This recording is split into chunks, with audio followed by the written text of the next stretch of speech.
Vamos continuar a ver alguns aspectos sobre a utilização dos controles e nesta parte 6 eu vou falar aqui especificamente sobre a utilização dos tooltips. O que é que são os tooltips neste caso? Quando nós temos um controle dentro do nosso formulário e antes de clicar nele queremos que ele tenha um pequeno balãozinho indicando o que é que ele faz, qual é a funcionalidade, o que é que nós devemos preencher naquele espaço, etc.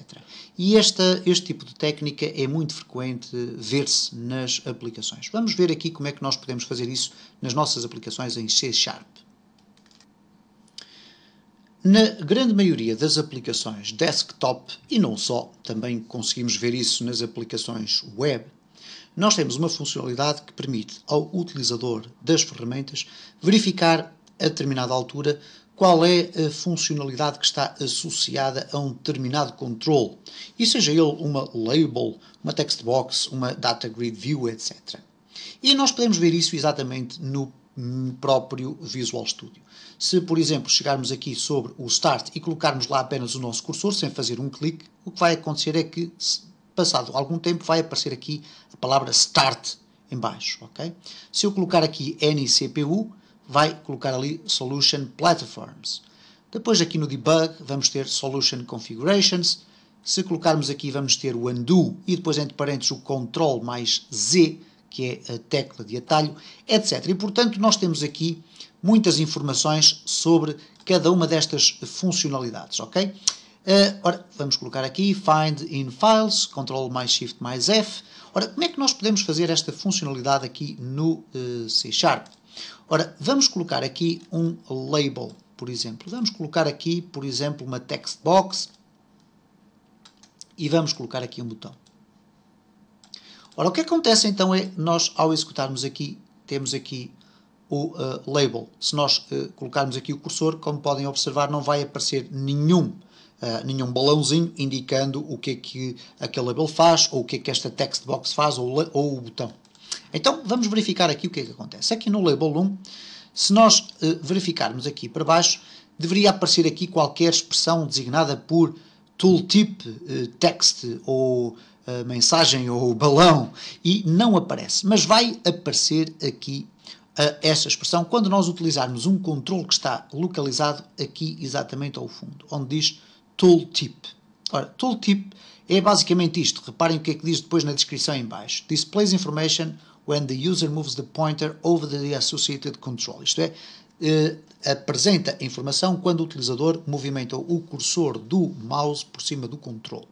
Ora, vamos então arrastar para o interior da nossa aplicação esta tooltip, mas vamos verificar aqui que, à semelhança do que acontece com os mecanismos de impressão, esta tooltip não vai ficar colocada no meu ambiente do formulário, vai sim ficar colocada aqui em baixo. E vamos ter aqui algumas propriedades muito interessantes do tooltip. No que diz respeito a eventos, nós só temos um, que é dois, o draw e o pop-up. Não vamos falar aqui sobre estes eventos, uma vez que eles não têm grande utilidade. De facto, o que acontece aqui no pop-up é, basicamente, quando o balão é disparado. Quando ele é disparado, o que é que vai acontecer? E aqui no draw é quando o balão é desenhado. Portanto, ocorre quando o tooltip needs to be draw, isto é, quando o balão precisa de ser desenhado. E aqui o pop-up, cá está, ocorre sempre que a tooltip está prestes a ser apresentada. Ora, então vamos regressar aqui às propriedades e vamos alterar o nome para informações. Okay? Temos depois aqui um conjunto de propriedades que nós já vamos ver em seguida qual é a implicação que elas têm na nossa apresentação. E agora vamos fazer o seguinte, reparem. A partir do momento em que eu tenho aqui o tooltip colocado no meu formulário e tenho aqui os meus controles, eu posso clicar aqui por cima de um controle e se eu arrastar aqui as minhas propriedades até ao fundo, vamos encontrar aqui tooltip on informações. Vamos aqui alargar um pouco mais. Tooltip on informações. Porquê que aparece aqui tooltip on informações? Bom, eu vou já dizer porquê. Porque se eu clicar aqui, Ctrl C e depois Ctrl V e adicionar um novo tooltip, reparem o que é que vai acontecer aqui no meu label. Eu posso definir uma tooltip nas informações e outra tooltip no tooltip 1. E posso ter um ativo e outro inativo, etc. E ir saltando de um para o outro, ok? Consoante eu queira assim fazer. Não vamos agora utilizar aqui esta funcionalidade. Vamos ver novamente o seguinte. Então, a partir do momento em que eu removi aquele tooltip 1, voltei a ter apenas o informações. E cá está, tooltip on informações. E eu agora só tenho que escrever aqui nome do utilizador. Por exemplo, vamos indicar aqui que no texto é username, por exemplo, estaria escrito em inglês, mas nós tínhamos as nossas tooltips feitas em português. Então o que vai acontecer é o seguinte, quando eu executar aqui o meu código, reparem o que é que vai acontecer, eu vou colocar ali e vai aparecer nome do utilizador. Ok? Muito bem. O que acontece aqui nas propriedades do tooltip é a possibilidade de eu definir as características da apresentação do meu balão. E temos aqui valores de tempo, temos valor de cores e temos alguns tipos de configurações para a apresentação de algumas informações adicionais no nosso balão. Vamos começar por falar aqui de algumas propriedades relacionadas com o tempo. Ele tem aqui o Auto-Pup Delay. E o Auto-Pup Delay significa o seguinte: durante quanto tempo é que a caixa vai estar aberta? Se eu executar o meu código, o que vai acontecer é que se eu posicionar ali, vai aparecer a caixa. Se eu continuar ali, o que vai acontecer é que, passado alguns segundos, a caixa vai desaparecer. Depois, se eu remover o botão, ou melhor, o cursor dali, e voltar outra vez, a caixa vai voltar a aparecer e vai desaparecer ao fim de 5 segundos. Ora, 5 segundos porquê? Porque eu tenho definido aqui nas minhas informações que o Auto-Pup Delay está definido para 5.000 milissegundos. Isto aqui são milissegundos. Ora, então o que eu vou fazer é o seguinte, vamos reduzir aqui para 1.000 milissegundos. Significa que o balão vai estar apenas disponível durante 1 segundo. Vamos verificar se é isso que acontece. Vamos aqui fazer um start, vamos colocar aqui, nome do utilizador e, puf, desapagou-se. Ok? Vamos aqui, vamos colocar ali e, bumba, foi embora. Ok? Portanto, desapareceu dali do nosso formulário. Obviamente que nós podemos agora colocar aqui, neste caso, tooltip, aqui em baixo, tooltip nas informações, insira o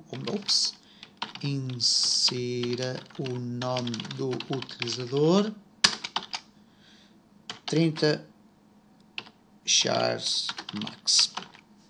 30 caracteres no máximo. Vamos aqui executar e vamos verificar. Ok, vamos aqui. Ok, e ele não está a apresentar. Por que será? Por que será? Bom, vamos aqui novamente selecionar. Ele tem aqui esta expressão muito grande. Vamos tentar aqui executar desta forma. Ok, e ele não me aparece. E agora? Bom, de facto o que acontece aqui é o seguinte, no caso das textbox é mais delicado o tooltip, porque reparem, ele vai aparecer aqui algures, vamos aqui tentar fazer com que ele apareça, vamos esperar um bocadinho, que reparem como apareceu ali momentaneamente, mas de facto é mais difícil de aparecer, porque tem aqui o focus, etc. Se nós agora tentarmos novamente, vamos ver aqui se conseguimos apanhá-lo. É, por vezes, mais complexo. Cá está, insira o nome do e por aí fora. No caso do botão 1, obviamente que também é possível. Clique para gravar. Okay? Vamos executar. Clique para gravar e fugiu o nosso quadro. Portanto, nós temos aqui então esta possibilidade de definir aqui os tempos. Vamos deixar ficar aqui em 5.000. Aqui temos no Initial Delay, isto é, quantos milissegundos vai demorar a aparecer o quadro. Ora, se eu tiver 500, significa que é meio segundo. Vamos colocar 0. Vamos executar. Vamos verificar o que é que acontece. Ele quase automaticamente vai apresentar o balão, ok? Claro que se eu demorar mais tempo, isto é, se eu tiver aqui 1000, ok? Vamos aqui colocar 1000, ele vai demorar 1 segundo a aparecer. Aqui colocar, reparem, passou algum tempo e depois vai aparecer ali o clique para gravar e agora vai desaparecer ao fim de 5 segundos. Há depois aqui uma outra propriedade que é a seguinte. Quantos milissegundos vai demorar para fazer um reshow? O reshow significa voltar a apresentar. Ora, se eu colocar aqui, por exemplo, 5 segundos, que é 5.000 milissegundos, o que vai acontecer é que, se eu passar aqui no botão, ele vai apresentar Se eu retirar e agora vai ficar ali durante algum tempo a ser apresentado. Reparem. Ok? Vamos aqui ver no name, não aparece. Vamos aqui ver no name outra vez, não aparece. Username, nome do utilizador. Aqui no botão não vai aparecer e, portanto, só ao fim de 5 segundos é que ele volta a aparecer, ok? Portanto, há aqui um conjunto de aspectos relacionados com o tempo que é preciso ter alguma atenção. Por defeito, os valores que lá estão colocados são aqueles que são considerados os mais comumente aceitos, aqueles que mais vulgarmente são utilizados. E, portanto, temos aqui 500, temos ali 500 e temos aqui 5.000. Aqui, ou melhor, aqui temos 500 sim e aqui temos só 100, okay? E à partida estes são os valores que estão definidos por defeito para que funcione de forma correta, ok? Há aqui depois outros aspectos relacionados com a apresentação dos dados e vou mostrar aqui o seguinte. Reparem, no botão 1 nós temos ali simplesmente clique para gravar. Ora, vamos então alterar aqui algumas informações sobre a forma como é apresentado o nosso tooltip. Temos aqui, por exemplo, isBalloon igual a false. Ora, se eu alterar aqui o isBalloon para true, vamos verificar o que é que vai acontecer. Vai aparecer uma tooltip diferente, com o aspecto de um balãozinho dos cartoons, okay? Ou dos quadradinhos, como lhe queiram chamar. Vamos abrir aqui, por exemplo, um outro aspecto. Tem aqui, ok, o initial delay, ativo. Temos aqui tooltip icon, o tipo de ícone que vai estar associado àquela mensagem. Nós podemos escolher de entre 4 propriedades. None significa nenhum, que é o valor por defeito. Depois temos aqui informação, aviso e erro. Ok? Se eu colocar aqui informação, o que vai acontecer é que vai ser associado um pequeno ícone ali. Ok? Cá está o pequeno ícone. Parece estar descompensado ali, posto mais acima do que é a informação, mas isso tem a ver com uma razão estética que eu já vou mostrar a seguir. É que nós podemos também associar um título à minha informação. Então posso colocar aqui informação. Ou então, por exemplo, dica, que é uma pista, ok? É uma informação, é uma indicação, eu não sei se o termo é conhecido no Brasil desta forma, uma dica, uma pista para chegar à informação, ok? Então aqui está, dica, pista, clique para gravar, ok? E, portanto, vimos desta forma como é que nós podemos implementar na nossa aplicação esta funcionalidade das tooltips. Porquê é que nós podemos colocar diferentes tooltips aqui? Isto é, eu posso colocar aqui uma em que o botão vai ter uma tooltip diferente. Por exemplo, vamos colocar aqui clique para atualizar. Ora, isto acontece da seguinte forma. Eu posso ativar ou desativar determinadas tooltips. Vamos aqui criar um botão aqui em baixo e vamos colocar aqui assim informações.active igual a false. Vamos verificar o que é que acontece antes de clicarmos no botão. Temos aqui o botão 1, dica, pista, ok? E eu penso que por baixo está a aparecer outra. Reparem como aparecem dois quadros, ok?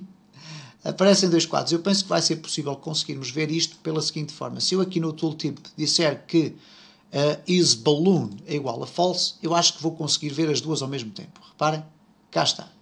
Dica, pista, clique para atualizar, em cima, clique para gravar. Ora, o que vai acontecer é o seguinte, a partir do momento em que eu clico aqui no botão 2, ok, eu desativei o informações. Só deixei o tooltip 1. Reparem, cá está. Então posso ir alternando entre a existência ou não das tooltips e posso inclusive criar o sistema de tooltips e dar a possibilidade ao utilizador de definir uma variável verdadeira ou falsa que depois irá permitir sempre no início de cada formulário definir se as tooltips estão ou não ativas na minha aplicação.